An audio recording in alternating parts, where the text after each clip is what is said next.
کہ آپ پہلے تو ان جج صاحب کے خلاف جو ہے وہ ریفرنس دائر کروا رہے تھے کہ یہ جج نہیں، حکومت کی ایما کے اوپر انہوں نے وہ اختلافی نوٹ تحریر کیا تھا، تو اس وقت آپ ٹھیک تھے یا آج آپ ٹھیک ہیں؟ یہ ایک سوال ہے ناظرین میرا۔ اب آ جاتے ہیں جو بانی تحریک انصاف عمران خان کا کیس ہے،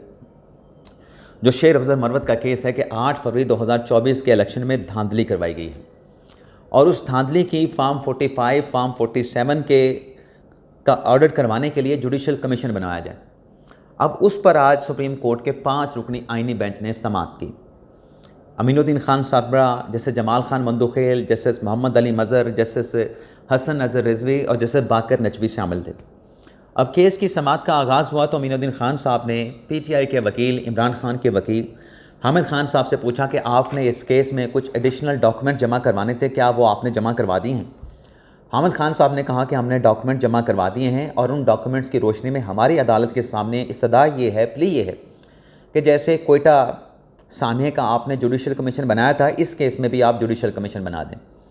جس پر عدالت کی طرف سے حامد خان صاحب سے یہ کہا گیا کہ وہ جس فیصلے کا آپ حوالہ دے رہے ہیں کوئٹہ کمیشن والا، اس وقت 100 موٹو کے کیسز سپریم کورٹ میں چل رہے تھے، اور شاید وہاں پر آلٹرنیٹ جو ریمیڈی ہے یعنی داد رسی کا فورم بھی موجود نہیں تھا، تو سپریم کورٹ نے 100 موٹو کی پارس کا استعمال کر کے اس میں جوڈیشل کمیشن تشکیل دیا تھا، لیکن یہاں پر تو داد رسی کا فورم آپ کے پاس موجود ہے۔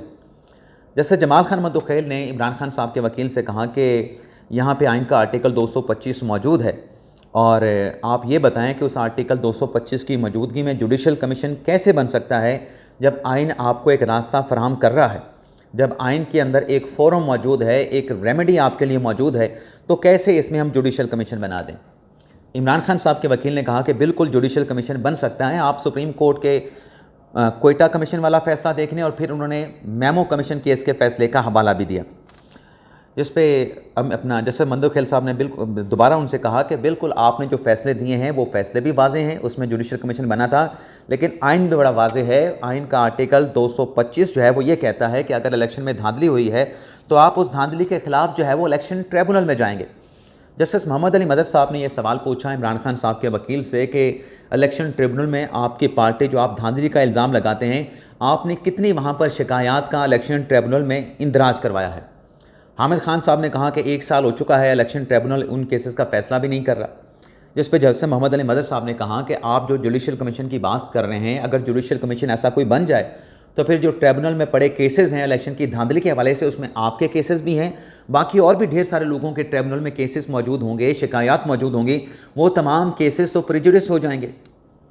وہ تمام کے تمام کیسز تو ایک طریقے سے ختم ہو جائیں گے۔ حامد خان صاحب نے کہا کہ ہمارا کیس جو ہے وہ پولنگ ڈے کے حوالے سے ہے کہ پولنگ ڈے پہ کیا ہوا، ہمارے کیس میں آپ جوڈیشل کمیشن بنائیں گے تو ٹریبونل کے اوپر، ٹریبونل کی کارروائی پر اس پر کسی قسم کا جو ہے وہ اثر نہیں پڑے گا۔ اور پھر حامد خان صاحب نے کہا کہ آج تو آپ کے سامنے کیس میرٹ پہ نہیں چل سکتا، آپ کے سامنے تو رجسٹرار آفس نے ہماری درخواستوں کے خلاف اعتراضات لگائے ہوئے ہیں، وہ اعتراضات کا کیس آپ کے سامنے ہے۔ مندوخیل صاحب نے کہا کہ بالکل ہمارے سامنے اعتراضات والا کیس ہی لگا ہوا ہے، تو ہم آپ کے اوپر اعتراضات کے اوپر بھی آپ سے سوال کر رہے ہیں، آپ سے دلائل مانگ رہے ہیں، اور میرٹ کے اوپر بھی آپ سے دلائل آپ دیں، وہ بھی آپ سے کہا جا رہا ہے۔ حامد خان صاحب نے کہا کہ پھر ہمارا کیس جو ہے کسی اور دن کے لیے رکھ لیں، یعنی آج آپ تاریخ دے دیں، جس پر مندوخیل صاحب نے کہا، بینچ نے کہا کہ 6 مرتبہ یہ کیس پہلے بھی لگ چکا ہے، اعتراضات کے اوپر آپ نے دلائل دینے ہیں، تو آپ اعتراضات کے اوپر دلائل دیں، بار بار یہ کیس لگتا ہے، بار بار یہ ارجنٹ تو نہیں ہو سکتا، آپ اعتراضات کے اوپر دلائل دیں، اگر آپ کے اعتراضات کے خلاف جو دلائل ہیں اس سے ہم سیٹسفائی ہوئے تو اعتراضات کو ہم ختم کر دیں گے اور کیس کو نمبر لگا دیں گے۔ جب یہاں پہ ناظرین بات پہنچی تو شیر افضل مروت کے وکیل ریاض حنیف راہی صاحب نے کہا کہ دراصل بات یہ ہے کہ کیس لگا ہے آپ کے پاس، کیس انڈر آبجیکشن کیس ہے، یہ کیٹیگری کون سی ہے؟ کیس انڈر آبجیکشن کی۔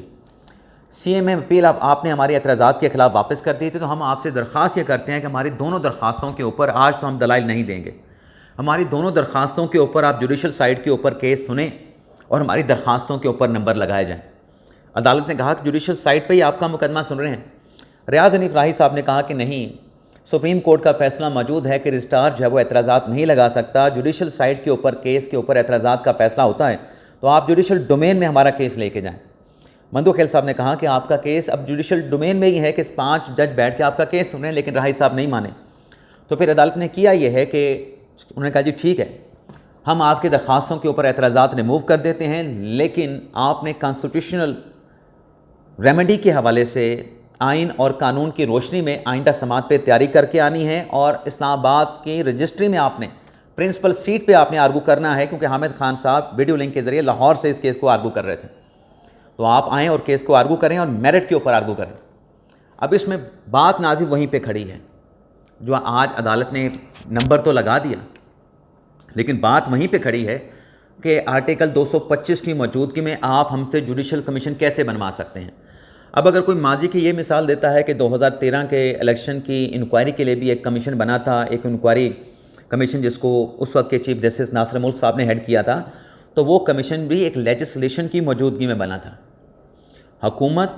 اسحاق ڈار، اپوزیشن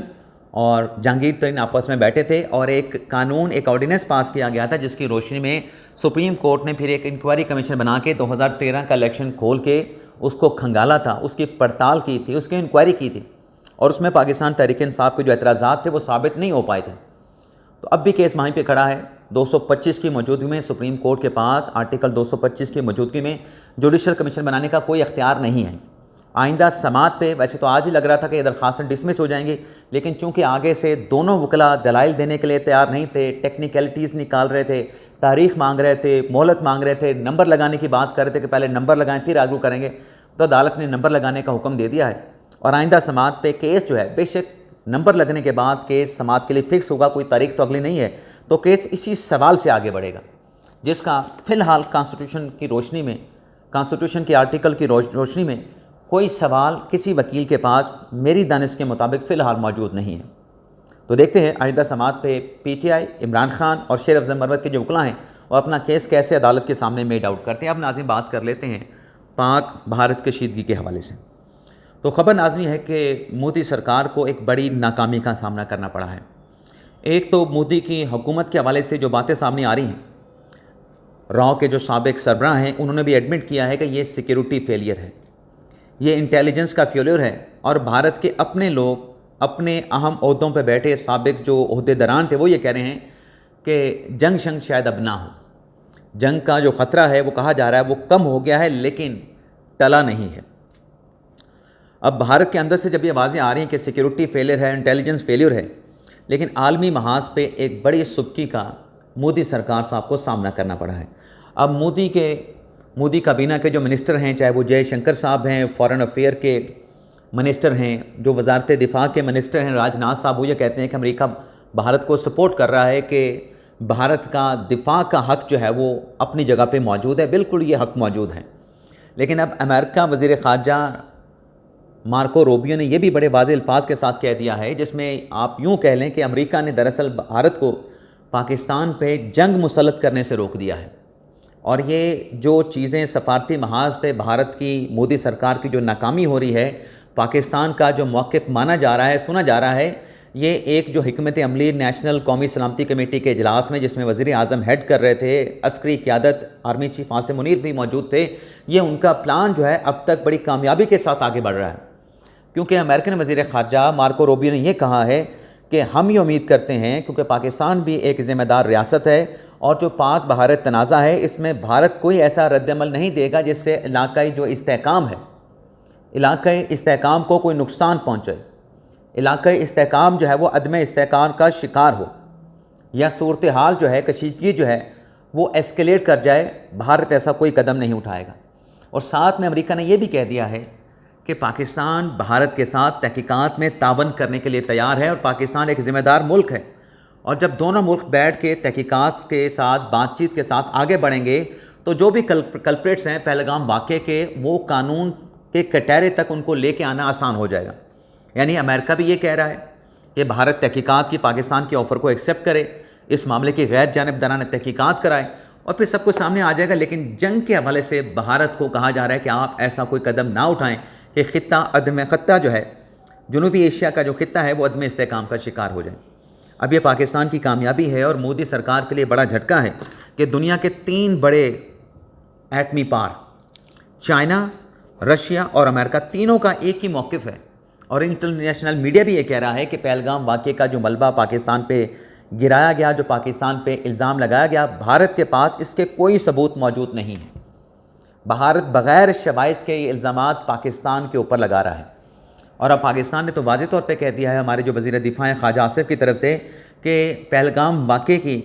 جو تحقیقات ہیں، جو انکوائری ہے، وہ اقوام متحدہ کے پلیٹ فارم کے نیچے ہونی چاہیے۔